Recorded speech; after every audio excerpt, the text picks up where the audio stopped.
إنا نحن نزلنا الذكر وإنا له لحافظون. أعوذ بالله من الشيطان الرجيم. بسم الله الرحمن الرحيم.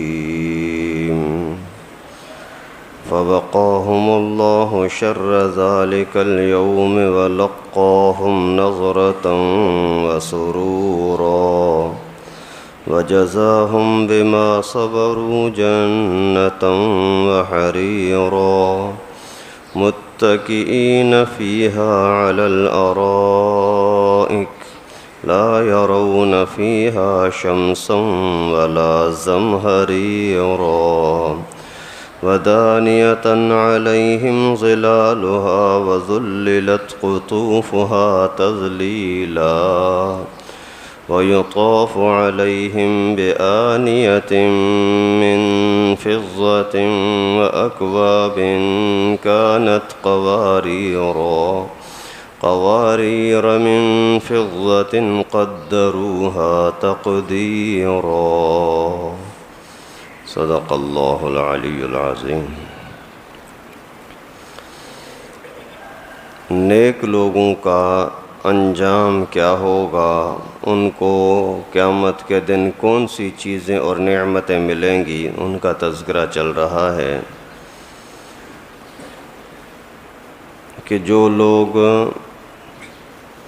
اللہ تبارک و تعالیٰ کی رضا کی خاطر جو وعدہ کیا وہ پورا کرنے والے ہیں اور قیامت کے دن سے خوف رکھنے والے ہیں، مسکینوں کو، یتیموں کو، قیدیوں کو کھلانے پلانے والے ہیں اللہ کے لیے، اور جو بہت ہی کڑوا دن ہے، بڑا سخت دن ہے، اس کا ان کو خوف ہے، تو ان کے لیے کیا ہوگا وہ اللہ تعالیٰ فرماتے ہیں فوقاهم اللہ شر ذلک اليوم. اللہ تعالیٰ ان کو بچا لیں گے قیامت کے دن کی تکلیف سے. وَلَقَّاهُمْ نَظْرَةً وَسُرُورًا، اور عطا کریں گے ان کو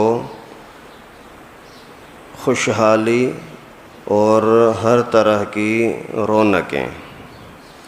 اللہ تعالیٰ قیامت کے دن کا خوف رکھنے والوں کو، یعنی قیامت کی پہلے سے ہی تیاری کرنے والوں کو ایک تو خوشی عطا کریں گے، دوسرے ہر طرح کی سرسبز چیزیں، جنت کی نعمتیں ان کو ملیں گی. اور وَجَزَاهُمْ بِمَا صَبَرُوا جَنَّةً وَحَرِيرًا، اور بدلہ دیں گے ان کو اللہ تعالیٰ صبر کی وجہ سے باغات کا اور ریشم کا.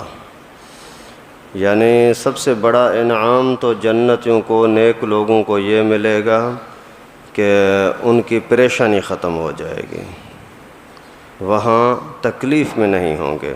یہ اللہ کا بہت بڑا انعام ہے.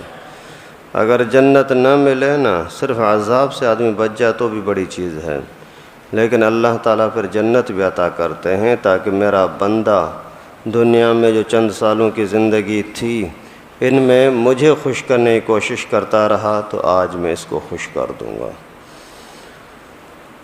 اور وہاں ہر طرح کی خوشیاں بھی ملیں گی، باغات بھی ملیں گے، ریشم بھی ملے گا.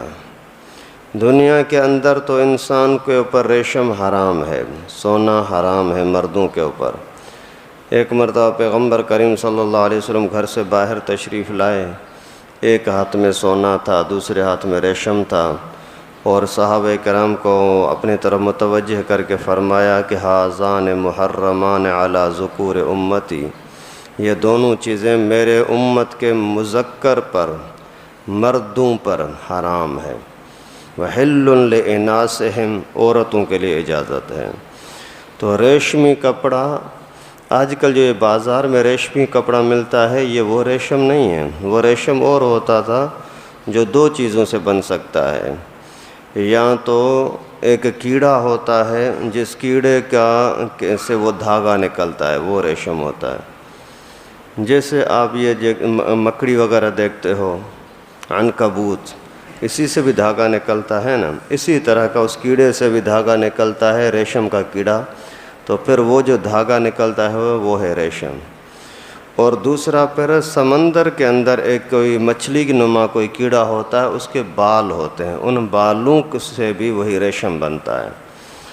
اور ریشم کے اندر یہ ہوتا ہے کہ یہ بہت چمکدار اور ایک روبدار بہت زیادہ مہنگا کپڑا ہے، اور اسی تکبر کے لیے فیشن کے لیے لوگ پہنتے تھے، اور یہ آج اس امت کے اوپر عورتوں کے لیے تو پہننے کی اجازت ہے لیکن مردوں کے لیے حرام۔ تو جنت میں پھر اللہ تعالیٰ یہ عطا کریں گے کہ جنت میں بھلے آپ یہ ریشم کا کپڑا پہنتے رہو۔ باقی یہ جو ریشمی کپڑا آج کل بازاروں میں ملتا ہے، یہ وہ حرام ریشم تو نہیں ہے، پہننے کی اجازت ہے، لیکن اگر وہ ریشمی کپڑا جو لیڈیز کی ڈیزائن کا بنا ہو، پھول وغیرہ اس کے اوپر لگے ہوئے ہیں، تو یہ پھر مردوں کو پہننا جائز نہیں ہے۔ متکئین فیہا علی الارائک، یہ جنتی لوگ بڑے تخت پر، بڑے شان والے ایک طرح کے غالیچوں پر بیٹھے ہوں گے، ٹیک لگائے ہوں گے۔ لا یرون فیہا شمسا ولا زمہریرا، نہ دیکھیں گے وہاں کوئی تیز گرمی نہ ہی کوئی تیز سردی۔ جنتیوں کو جنت کے اندر نہ تو موسم گرم لگے گا نہ ہی زیادہ ٹھنڈا لگے گا، کیونکہ گرمی میں بھی دنیا کے اندر انسان پریشان ہوتا ہے، زیادہ سردی میں بھی پریشان ہوتا ہے۔ اس کی اگر دنیا کے اندر کوئی مثال دی جائے تو وہ مثال ہے موسم بہار۔ بہار کے موسم کے اندر ہوا بھی بڑی خوبصورت، اور اس طریقے سے سردی بھی نہیں ہوتی، گرمی بھی نہیں ہوتی، اور درختوں کی پھولوں کی خوشبوئیں بھی مہک رہی ہوتی ہیں۔ ویسے دنیا کی آخرت کے معاملے میں دنیا کے اندر کوئی چیز مثال کی ہے ہی نہیں، لیکن اگر موسموں کو دیکھا جائے تو سب سے اچھی موسم بہار کی موسم ہوتی ہے۔ تو اسی طرح سے نہ گرمی ہوگی نہ سردی۔ زمہریر ویسے ٹھنڈی جگہ کو بولتے ہیں، اور شمس گرم جگہ کو بولتے ہیں۔ اگر کسی قیامت کے دن یہ دونوں طرح کے عذاب ہوں گے، کچھ کو سردی کا عذاب دیا جائے گا، کچھ کو گرمی کا عذاب دیا جائے گا۔ جہنم کے اندر دونوں طبقے ہیں، سردی کا بھی گرمی کا بھی۔ جیسے دنیا کے اندر یہ ہے نا سورج، یہ گرم ہے، اور اس کے بیچ میں ایک اوپر علاقہ ہے، اس کا نام ہے زمہریر، وہ ٹھنڈا علاقہ ہے۔ یہاں سے جو زمین کے اوپر سورج کی تپش پڑتی ہے، اس کی وجہ کچھ زمین سے بخارات اڑتے ہیں، نکلتے ہیں۔ اس طرح سے سمندر سے بھی کچھ بخارات نکلتے ہیں، اس طرح ایک طرح کی بھاپ۔ جیسے آپ دیگچی کے اندر کچھ پکاؤ، پانی وغیرہ پکاؤ تو بھاپ نکلتی ہے نا، یہ بخارات۔ اس طرح کے بخارات بھی ضائع نہیں جاتے، اللہ تعالیٰ ان سب کو اکٹھا کر کے اوپر لے جاتے ہیں، پھر اوپر جا کر کے یہ جم جاتے ہیں، جم کر کے وہ بادل بنتے ہیں، پھر بادلوں سے اس کے بارش اور قطرے اور پانی کرتا ہے، اور یہ اور تھوڑا سا زیادہ اوپر چلا جاتا ہے تو پھر وہ زمہریر کا علاقہ آتا ہے، بہت زیادہ ٹھنڈا، پھر اسی ہی جمے ہوئے پانی کو برف بنا دیتا ہے وہ علاقہ زمہریر، پھر برف بن کر کے جو نیچے آتے ہیں تو وہ پھر اولے کی صورت میں، برف باری کی صورت میں ہمارے سامنے آتے ہیں۔ تو شمس مانا گرمی، زمہریر مانا سردی۔ جنتی لوگوں کو جنت کے اندر ایسی کوئی موسم گرمی اور سردی والی نہیں ملے گی جس کی وجہ سے یہ پریشان ہو جائیں۔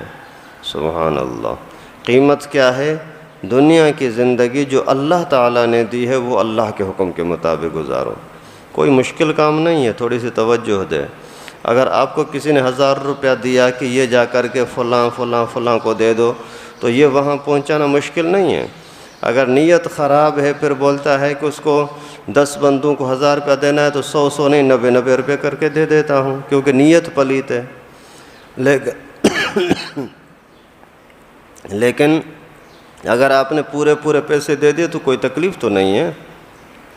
تو دنیا کے اندر اگر ہم آئیں، اللہ تعالیٰ نے فرمایا ہاتھ ہے، پاؤں ہے، ناک ہے، کان ہے، دل، دماغ، یہ ساری چیزیں یوں اس طریقے سے استعمال کرنا، تو اگر اللہ کی طرف توجہ ہو تو کوئی مشکل نہیں ہے، لیکن جب نیت خراب ہوتی ہے نا، پھر اسی امانت میں خیانت کرنا آسان ہو جاتا ہے، نعوذ باللہ۔